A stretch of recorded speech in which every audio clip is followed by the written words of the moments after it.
Assalamualaikum warahmatullahi wabarakatuh. Perkenalkan semua, nama saya Rina Ulfiana dari Prodi Komunikasi Penyiaran Islam Institut Pesantren Matoliul Falah Purworejo. Di sini kali ini saya akan menyampaikan materi tentang komunikasi. Sebelumnya,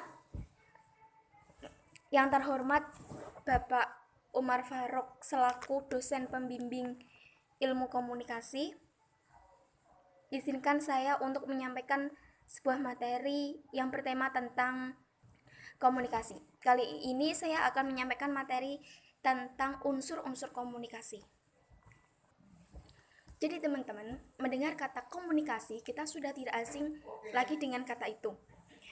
Dari mulai kecil, kita sudah dikenalkan dengan komunikasi. Tidak lebih dari itu, ketika kita bangun dari tidur sampai kita akan tidur lagi, kita bersandingan dengan komunikasi. Misalnya seperti ini, ketika kita bangun tidur, kita dibangunkan oleh ibu kita. Nak bangun. Nah, itu termasuk ibu kita berkomunikasi dengan kita dan kita jawab dengan iya bu. Itu termasuk sudah termasuk dalam ciri-ciri komunikasi, unsur-unsur komunikasi. Ada komunikator, juga ada sang komunikan. Nah, kali ini saya akan membahas tentang unsur-unsur komunikasi. Sebelumnya saya akan menyampaikan tentang pengertian dari komunikasi. Komunikasi yaitu suatu aktivitas menyampaikan sebuah materi yang di dalamnya terkandung beberapa informasi-informasi penting yang berupa berita ataupun informasi lainnya, dapat berupa gambar, tulisan, video, dan lain sebagainya. Serta di dalam komunikasi tersebut ada seorang komunikator dan komunikan.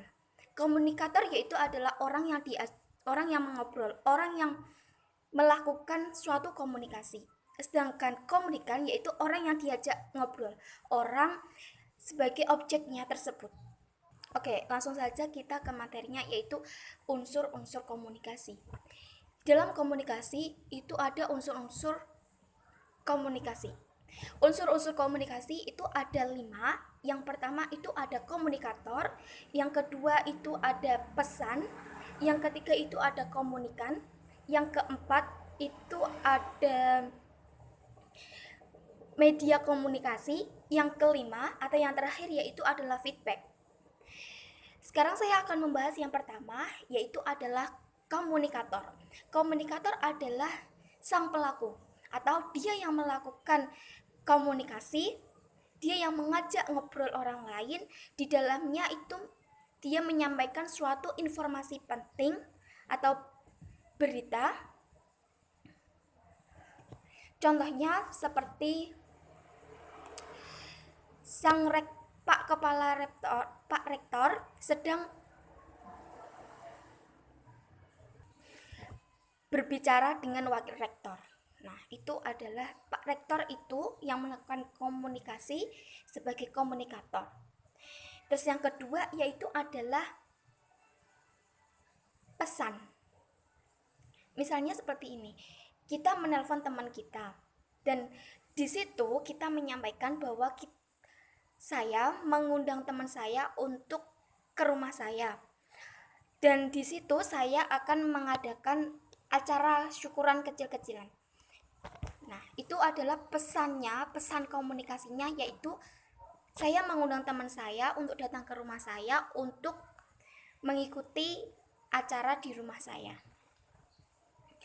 Yang ketiga, unsur komunikasi yang ketiga yaitu adalah adanya komunikator, adanya komunikan.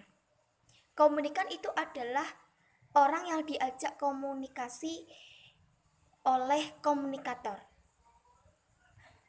Misalnya, saat kita menelpon teman kita, misalnya saya sendiri ini, halo, bisa saya bicara dengan Mbak Lala? Terus Mbak Lalanya bilang, oh iya, ini saya sendiri. Nah, Mbak Lala sebagai oh iya saya sendiri, itu adalah sebagai komunikan. Dia sebagai penerima komunikasi dari sang komunikator. Terus setelah itu ada media komunikasi. Media komunikasi ini adalah saluran adanya sebuah komunikasi. Misal kita saya sedang menelpon Mbak Lala. Nah, medianya apa?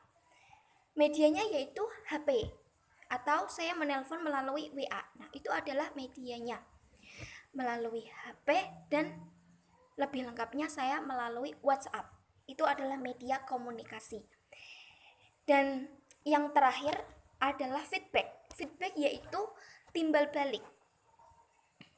Timbal balik maksudnya seperti apa? Ketika sang komunikator melakukan komunikasi dengan komunikan dan di situ ada hubungan timbal balik, sang komunikan merespon dari komunikasi sang komunikator, itu sudah dianggap menjadi feedback, adanya hubungan timbal balik. Tapi misalnya sebaliknya, ketika sang komunikator mengajak berbicara dengan sang komunikan dan sang komunikan tidak memberikan respon sama sekali oleh sang komunikator, maka bisa dikatakan komunikasi itu adalah pasif karena sang komunikan tidak bisa menerima komunikasi dari sang komunikator. Oleh sebab itu, feedback itu bisa dibedakan menjadi feedback aktif dan feedback pasif, seperti itu. Oke, itulah sedikit rangkuman materi dari saya. Kurang lebihnya saya mohon maaf. Akhir kalam, assalamualaikum warahmatullahi wabarakatuh.